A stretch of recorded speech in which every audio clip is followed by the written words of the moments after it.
All right. I do not want to do a video on this person because this is a content creator who I respect a lot, like a lot. But come on, this video. So this is Chris Klazilla. And Chris Klazilla is a reporter who used to work for CNN and eventually moved on to just doing stuff independently. It's because he got fired, as far as I remember. But the details of that are not super important. Effectively, he is a independent reporter that talks about politics. That's who he is. Okay. So what is this video about? This video is Chris Klazilla explaining that somebody defaced his Tesla and we shouldn't make everything political. So let's go ahead and see how this goes. So over the weekend, I was in Richmond, Virginia at a soccer tournament for my son. And we parked my car, which is a Tesla, and we went and watched the game. And when he and I came back, there was something attached to it that was not there when we had left. It was this. Okay, so we've got Someone had taped a sign, Musk is a Nazi, to my car. Now, they obviously had pre-written this, or they have a bunch of them, right? But Musk is a Nazi taped to my car. Okay. So this is the first time I've experienced the sort of politics of Elon Musk and Tesla, and I wanted to talk a little bit about it because... Okay, so first of all, the statement, this is the first time I've experienced the politics of Elon Musk and Tesla. No, it's not. That's actually a lie. Because I watch a lot of Chris's content. Like, it's one of the things that I consume when I wake up in the morning. This is not the first time you've experienced Musk or his politics. You've reported on his politics so goddamn much. You are intimately familiar with who he is and his politics. This is not new for you in any way, shape, or form. This is quite literally a day-to-day occurrence for your job. So you've already known about the stigma about Teslas. You had to have known about it. Again, it's your job. And you talked at length about Elon Musk and his kid and Trump and the administration and everything. This is 112% in your wheelhouse. This is not the first time you've experienced this. This may be the first time you've experienced a thing taped to your Tesla, but the conversations about Musk and Tesla and everything have been things you personally have reported on, so that you don't get to actually say that. It's just an untrue statement. The journey I have had with this car is in some ways a journey of I think a lot of people have had with politics. So I bought my Tesla, which is a Model 3, in 2020 or 2019. I don't totally remember, but it was 6 years ago. Okay. At that time, the big concern I had, because this was the big thing that was happening, was sort of pro-MAGA people keying the car or smashing it or running into it on purpose, or because, you know, America is about like real engines, not electric cars. That was the perception back then, right? It was like you're coding yourself as like a enviro liberal wacko communist if you bought a Tesla. So that one is actually true. That bit is true, but here's the thing. That has nothing to do with Tesla. That has everything to do with it being an EV. That has nothing to do with the vehicle's manufacturer. That has everything to do with what the vehicle is. Here's the thing about Tesla, though. Even on the left, people noted, if you were on the left, not liberal, but if you were on the left, one of the things that was noted for years was that if you're buying a Tesla, you're not really buying a Tesla, you're more buying a certificate for tax reasons. Because that's what the Tesla company effectively is selling. They're selling an electric vehicle, but they get a tax credit for it. Compact bayonet, sure, why not? So this conversation's been happening for a while, but he is at least right in saying that the right wing being against Tesla was a thing before. But again, that wasn't because they were against Tesla. That's because they were against electric vehicles as a concept. Has nothing to do with Tesla specifically. I said this lore brought to you by Stalling. Now, I didn't buy a Tesla for any of those reasons. I'm not really a car guy, to be honest, but I always thought they were cool looking. I drove one. They are incredibly fun to drive, so I didn't buy it for any political reasons. But 5 years ago, the coding was, you are a wacko liberal who hates what America is built on, which is like Ford trucks or whatever. Okay. So it is amazing to me that 5-ish years on, I am getting this on my car because Elon Musk has now become sort of persona non grata for the non-MAGA crowd. And again, like, to me, it's like I didn't buy the car to send a message, and I haven't kept the car to send a message. I've seen lots of people who have... Okay, but whether or not you've kept the car to send a message or buy it or bought the car to send a message, you as somebody who reports on politics do understand very, very well that when it comes to decisions that are made, intent is not the entire recipe, right? Intent is part of it. Intent to harm, intent to do good. These are things that people can care about, but the actual material end result is probably what matters a little more than the intent behind an action. I wouldn't say that's true all the time because there are outlying scenarios, but generally speaking, the intent behind an action is really only part of the conundrum.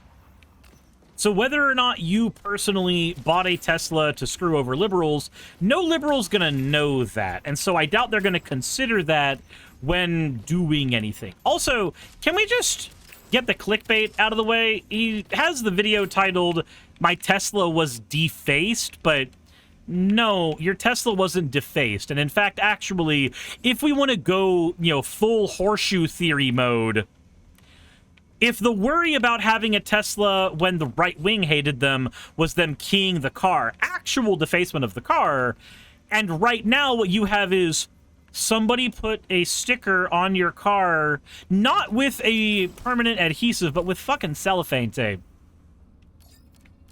I'm sorry, that is not defacement. It's not even in the same league as defacement. It's just putting a post-it note on your car. That's effectively what it is. You had an inconvenient post-it note on your car, and now you are making a video about how... I guess we'll get to the point of the video. I don't want to straw man you. Again, I am clowning on Chris a little bit here because it's part and parcel to the job, but in all fairness, I do respect this guy a lot. I do... actively listen to his political analysis practically every day, and oftentimes it has informed the content that I've produced. So I'm not saying this from a place of maliciousness, because intent apparently matters that much. I'm not saying this from a place of maliciousness. I am saying this from a place of a content creator who sees you as a fellow content creator who wants you to do better. Anyway, let's continue.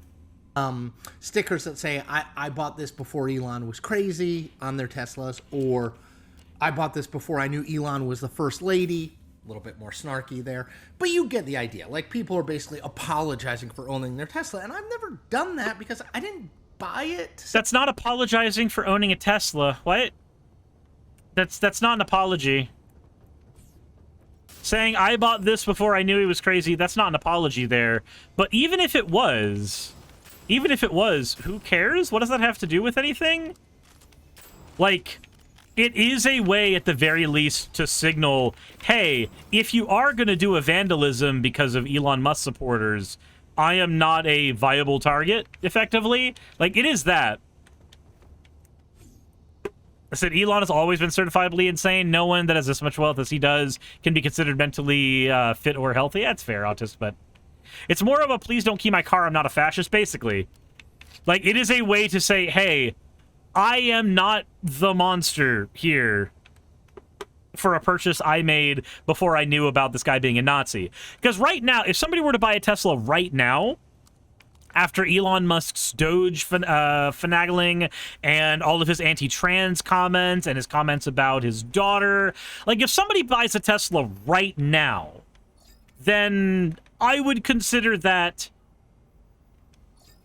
not an overt statement of political alignment, but I would consider it close enough to be a little worrisome. Like, I don't want to be in the friend group of the guy who has a Tesla because he likes Elon Musk. I have no want to be in that friend group. I have no need to be in that friend group. That sounds like a form of self-harm, if I were to do that. Lenari says inexcusable. I wouldn't say inexcusable. I'm not going to say purchasing the wrong car is inexcusable, because every single manufacturer has issues. Like Ford quite literally has roots in the Nazi movement, as does Volkswagen, just two different sides of it.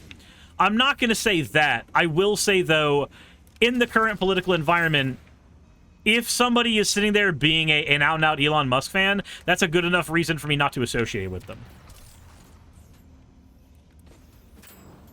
And it has nothing to do with me saying that, oh, you having this signals all of your beliefs. It doesn't. But as somebody who has learned over the years not to ignore red flags, I'm going to see it as a red flag.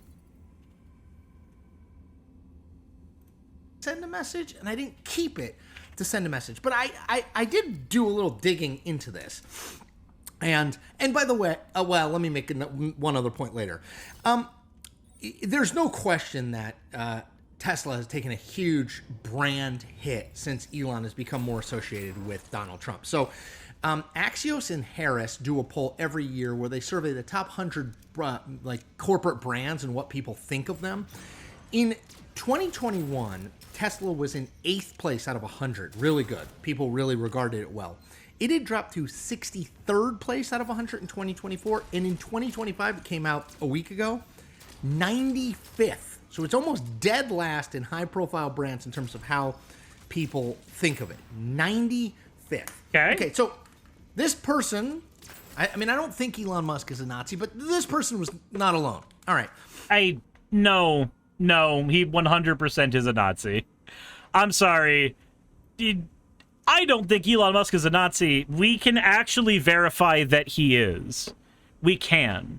This guy is very, very anti-trans, which is one of the things that you would look for in a Nazi right now. In fact, actually, trans people were some of the first victims of the Nazi movement. Also, you don't do overt Nazi things like Nazi salutes unless you yourself happen to be that thing, that Nazi thing, Chris.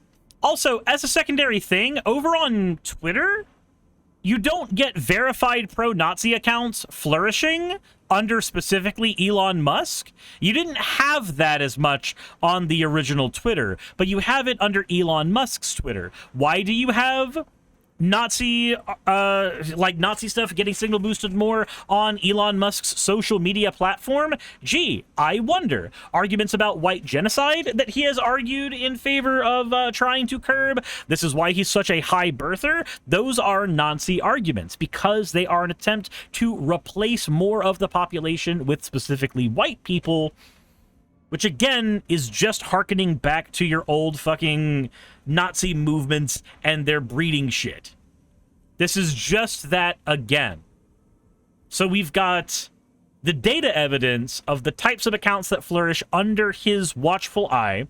We have the Sig Heil that he actually did himself. We have him supporting the AfD party over in Germany, which is Germany's Nazi party. I'm sorry, Chris. You don't get to say he's not a Nazi when he's actively done enough Nazi shit to be considered a Nazi. I'm sorry, but if it quacks like a duck, in this case, I'm willing to say it's a goddamn duck. And Elon Musk quacking like a duck as much as he does is enough for me to call him a duck. So it got me to thinking, and I was thinking about another thing that I've run into trouble with as a quasi-public figure, which is I really like eating Chick-fil-A. I think it's delicious. I'm not alone in that. It's often been rated as the #1 fast food chain in the country, despite the fact that it doesn't have as many locations as a McDonald's or Burger King or whatever. Okay, so I remember 5 or so years ago, I posted like, "Oh my gosh, I'd love a Chick-fil-A sandwich right now," and lots of people said, "I hope the hate tastes good." Now, I vaguely was aware of this, but I did some research, and it is true that Chick-fil-A was founded by evangelical conservatives, the Cathy family. In the past, some of them have made comments about gay marriage and other things. In the past, they critical of gay marriage. In the past, they have donated to. You can't hear the video. I promise you I promise you the video is still going. Hold on.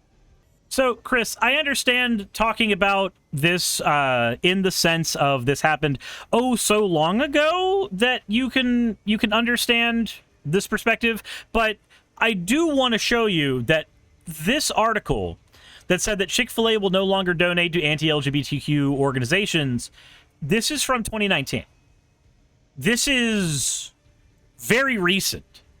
Like, that is a long time if you're a kid, but it's not a long time after you're like 30 or 40, right? That was a handful of years ago that Chick-fil-A finally made the announcement that it was going to stop donating to anti-LGBTQ organizations. Now, I'm not going to get on to anybody for buying a Chick-fil-A sandwich. I quite frankly don't give a shit. However, to argue about this as if this is not a recent change that happened with the company that a lot of people are not actually that caught up on is maybe a bit disingenuous. Again, you're a journalist. You should know better. Views. I will say a couple things about that. Number one, in 2019, Chick-fil-A basically suspended all donating to any group with historic Okay, so at least he does cover that, watching the video live, so I didn't know that he actually did get to this, but I was holding umbrage with the way you were framing this at first. LGBTQ statements or tendencies, okay? They said they were going to focus on poverty and inequality and those sorts of things. All very good things. Number two, the Chick-fil-A brand is not in the dumpster in the way that the Tesla brand is. It is number 26 in that Harris Axios interactive poll. Pretty good. Top quarter of all major companies. Mm-hmm. And I guess this gets me to this broader point that I just want to raise. I don't necessarily want to take a strong stance on it because I don't know. But my question, I guess, is does everything have to be political? Technically, everything is political. That's going to be my stance. Here's my reasoning. And it's funny because I'm playing a game right now where the story of the game is literally Elon Musk ends up killing a bunch of people on a space station and tries to create a clone of himself. Like, that is the plot of Dead Zone Rogue. So just in case y'all have not played the game and were worried about where the plot leads, that's what it is. So I'm not going to do the harping on Chris too terribly longer on this and say, like, you should have known. Because some people just don't, right? Some people didn't know that Chick-fil-A had actually done that. Here's what I will say. I am willing to take a stance, and I am willing to take more of a hard stance as opposed to taking more of a fence-sitting one. The fence-sitting one seems to be the stance that you take when you are worried about gaining more views. And I know that Chris cares a lot about gaining a lot of views. I'm not saying that that is the reason. I'm not going to sit here and call him a fence-sitter. Again, I respect this guy's content too much to do that. But in response to should everything be made political, everything kind of already is. Think about it from the perspective of a trans person right now. Can they see a Tesla? Can they see like a Cybertruck as anything other than an attack on them? When Elon Musk has directly influenced anti-trans policy in the White House. Should we have the privilege of being able to say that everything does not have a political bent when there are people whose lives cannot be divorced from political reality? Like, it feels kind of weird to try to have the stance of should this thing be political. It already is, though, because the guy who made it and the guy whose pocketbook you're lining when you support it is actively hurting people. And don't even think that, like, him not being part of Doge is going to mean that he's going to no longer have an influence over the public sector.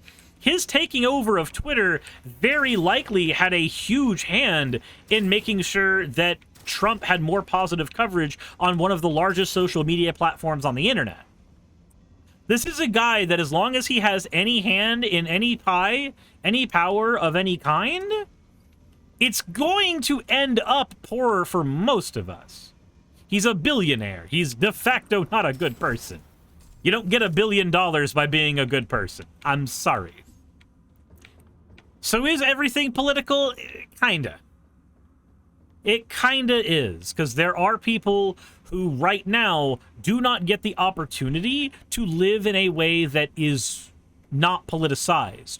You get a TV show with a black person as the lead, there's somebody who's going to call that woke. You get a trans person in charge of any project, they're going to be called the T-slur. You get somebody who's autistic to talk about their positions over at a town hall meeting, then that person's just going to be called an R-slur. Like, if there are plenty of people who do not have the opportunity to live a non-political life because other people are politicizing them, it makes perfect sense to view things through that lens as a just in case. It doesn't hurt to view things through that lens and say, well, what could be the implications of this? What could be the implications of this belief structure? What could be the implications of this statement? Second-guessing yourself there is fine. I didn't buy a Tesla to support anyone or not support anyone. I don't think Elon Musk is going broke because if I sell my Tesla, or Elon Musk is, somehow validated in his political beliefs because... So that's a very pragmatic way of viewing it, and I can understand that way because largely I kind of share that opinion about most things. How many dollars does it actually take before you've actually changed something? But I'm going to go against my own pragmatic view on things like voting with your dollar for a minute to give the other side of that conversation. We've already talked about how these things can be seen as a red flag, especially if you are, in a minority group who doesn't really get the luxury of not thinking about these in a political way. But here's the other side of it. If you view yourself as an individual and you only view every action you take as the actions of an individual, can you really be held accountable for anything in the greater scheme of things?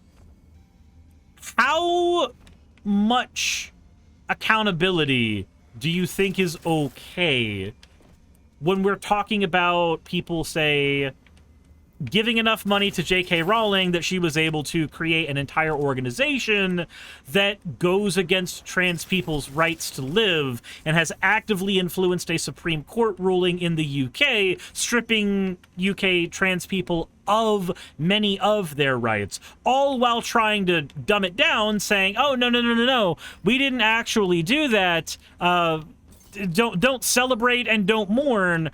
Meanwhile, the only people mourning are the trans people, and the only people celebrating are J.K. Rowling and her cronies.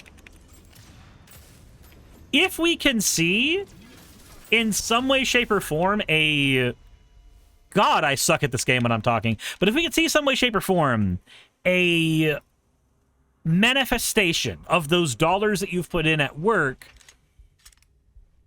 do we just pretend that there's zero accountability there? And if we pretend there's zero accountability there, then couldn't anybody support any terrible thing at all because they're only one person in a million? And gosh and golly gee willikers, it's not really their fault. It's not really their fault that something happened. There were a million other people. This is why when you look at things from a more left-wing perspective, you tend to get a lot of conversations about not individualism, but the power of groups, group power. And the reason you get those conversations is we recognize that, yeah, paying for a single copy of Harry Potter didn't create an entire anti-trans movement. But millions of people buying the books did provide the capital needed to do so. And we can't sit there and hold millions of people accountable. That would be a logistical nightmare. What we can do is look at our friends and say, hey, if you do this thing, I'm kind of going to see it as a red flag that you don't care about me. Like, a trans person sees a Tesla, they're only going to see the conversations that Elon Musk has had about Vivian. Somebody sees a brand new Harry Potter purchase, they're only going to see the trans rights stripped away from people in the UK. They're going to see the end results of those things. And I think it's fair for them to focus on the end results of those things, because for you it's a car, for them it's their existence. Like, for you it's a vehicle. For them, it's whether they get to go to the store and eat in peace.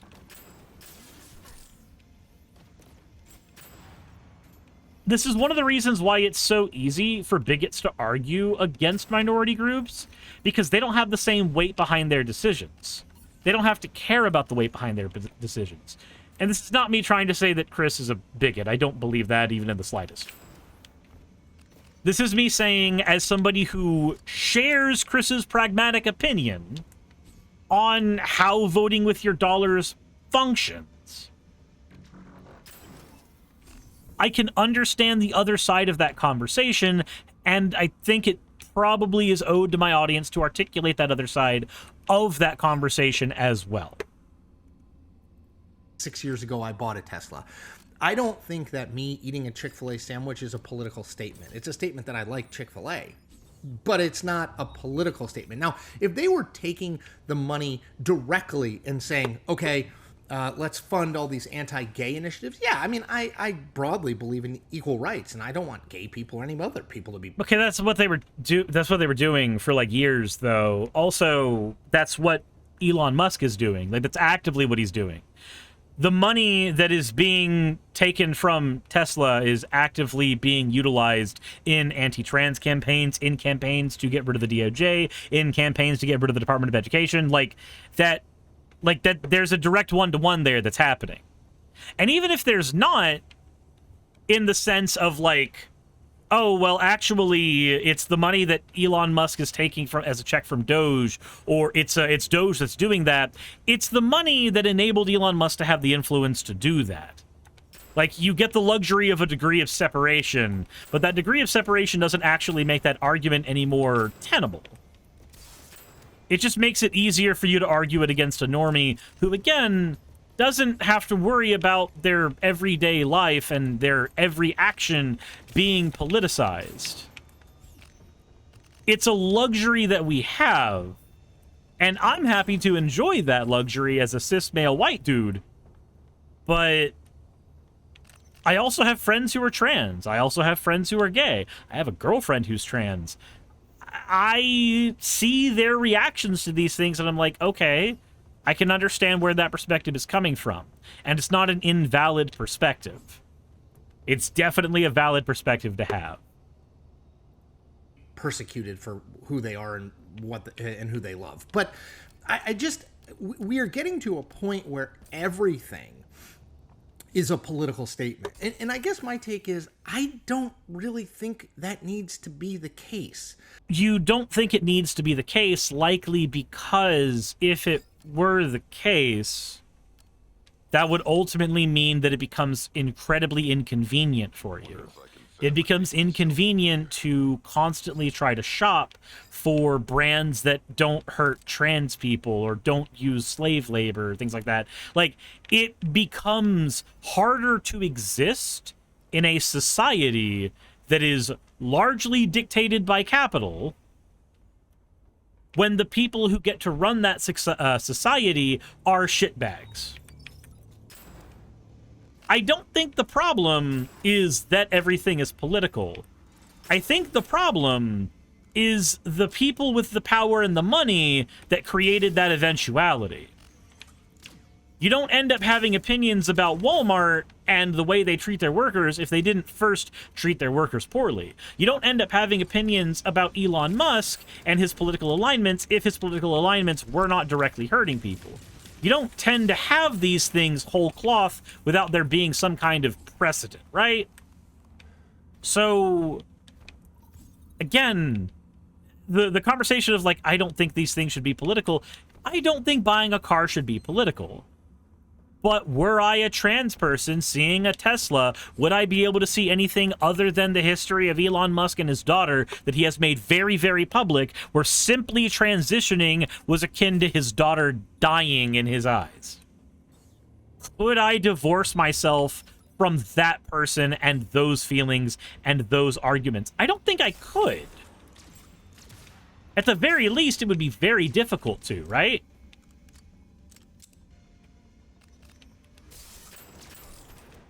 But trying to have this argument that, oh, these things shouldn't be political because they're so benign. They're benign because they're made convenient to us by people who have capital. Maybe the answer to that is being more anti-capitalist. Maybe the answer to that is making sure there's more communal power and communal action, as opposed to individuals like Elon Musk who are able to influence the world in such an undue way. Maybe that's the take here, but I want to finish this video. Maybe I'm just not an activist. Maybe some people on here will say I'm not principled enough, but I'm not going to sell my Tesla or slap a sticker on it so that I can virtue signal that, oh, well, I bought this, but I really hate Elon Musk. I don't really hate Elon Musk. I mean, a lot of things he says I disagree with, but, like, he makes a good car. So dollars to outcome? Not really. The Teslas have been panned over and over again by manufacturers as not actually being good vehicles. But that's me getting into the weeds. And it's also an area that I don't have expertise in, so I can't actually speak with, again, any expertise on that. What I can say is saying, oh, well, I don't hate Elon Musk. I disagree with a lot of things he says. Right, but what things does he say that you disagree with? And how many things does somebody have to say that you disagree with before you're willing to reserve that emotion of emotions for them? I'm not saying you have to hate somebody. I hate the feeling of hating somebody. I think it's a terribly inconvenient emotion. But if somebody were to say that my girlfriend needed to die, I would very willingly say that I hate that person. I would say that they're an individual that is worthy of contempt. And I'm not saying Elon Musk has said that directly, but he has, in effect, created an environment where more people believe that with their whole chest and feel emboldened in that belief. And that kind of world, the proliferation of that world, kind of scares the shit out of me. It scares me for the people I love. So this one feels a bit Fence City. And again, I didn't buy the car to send a message to anyone. I bought the car because I thought it was cool and I liked it, and I thought electric vehicles were an interesting thing. I don't eat Chick-fil-A to support an anti-gay agenda, and honestly, since 2019, Chick-fil-A also doesn't support any groups that have what can be deemed an anti-gay agenda. I guess my point here is, I just wish this didn't have to happen. But it's fine, I mean, I guess, if you feel strongly enough, but, like, Elon Musk isn't a Nazi, and I'm not sure that we have to take... I mean, this person obviously never met me. I don't know who did it, but I'm not sure that we have to be that person. In fact, I think doing that kind of stuff... I'm willing to say once again, Chris, that Elon Musk is a Nazi. You don't go out and do a bunch of Nazi shit without also being a Nazi. It feels... It may feel reductive to call him a Nazi, but I think calling the person who does the Nazi salute, who argues for the great replacement theory being real, who enables Nazis on his platform, I feel like there's enough of those instances of that shit happening that we can just say, yes, he is a Nazi, Chris. And to argue that he's not is to completely ignore the actions he has taken. And it feels very naive coming from somebody who, again, whose work I usually find to be very thorough and that I respect a lot, whose content I'm going to continue watching from this point on still with all the utmost respect. I am going to argue against this one.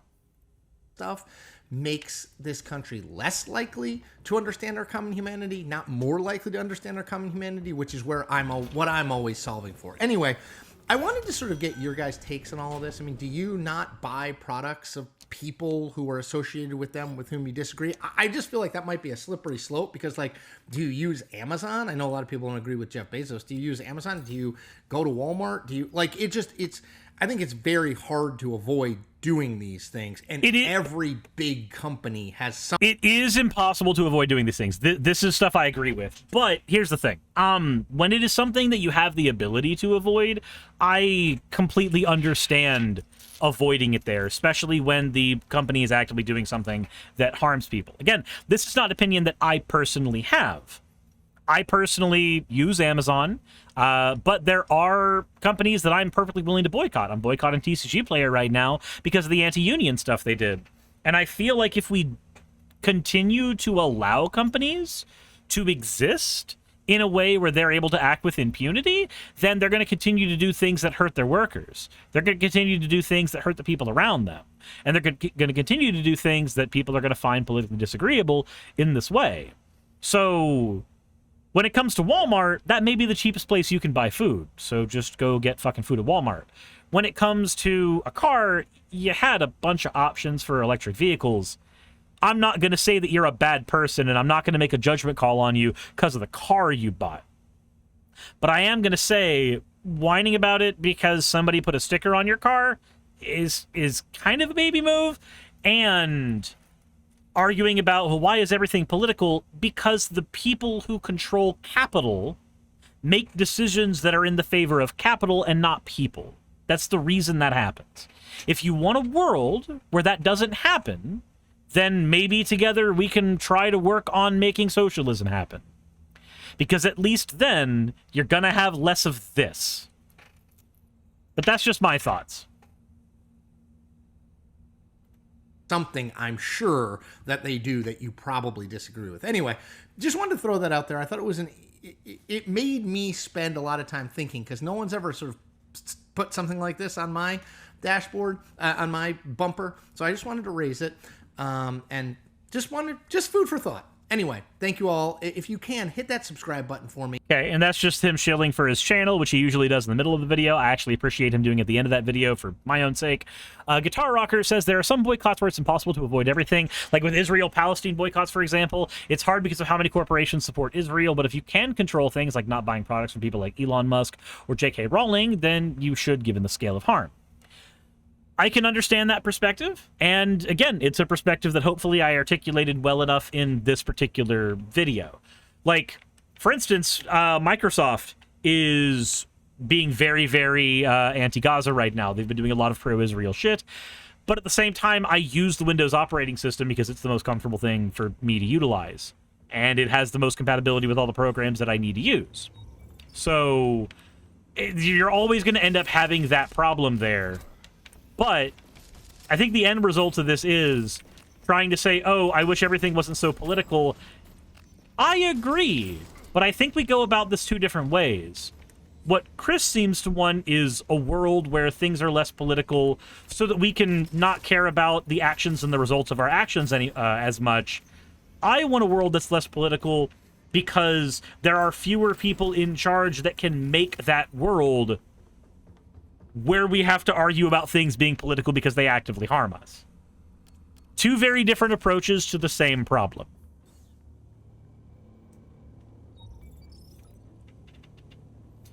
So no ethical consumption under capitalism. Yep, there is no ethical consumption under capitalism. But there is merit in not being a binary thinker and trying to reduce harm even in the world where you can't prevent harm. And I think that's the other issue here, is that you do have the ability to not engage with these things, but at a certain point, you are actively engaging in things that are harmful. It's a very, very weird tightrope, and it sucks to walk. And I'd rather work on a world where we advocate for things getting better for everybody so we don't have to have conversations like this. That's my want. That's my hope. That's my perfect world scenario, is everything getting better for all of us, and so none of this will end up mattering as much in the end. We don't currently have that world, though. So, yeah, I don't condone actively harming people for buying a fucking Tesla, but I also think that complaining about a sticker is a bit of a bitch move, all things considered. And hopefully I articulated the other points as well as I could.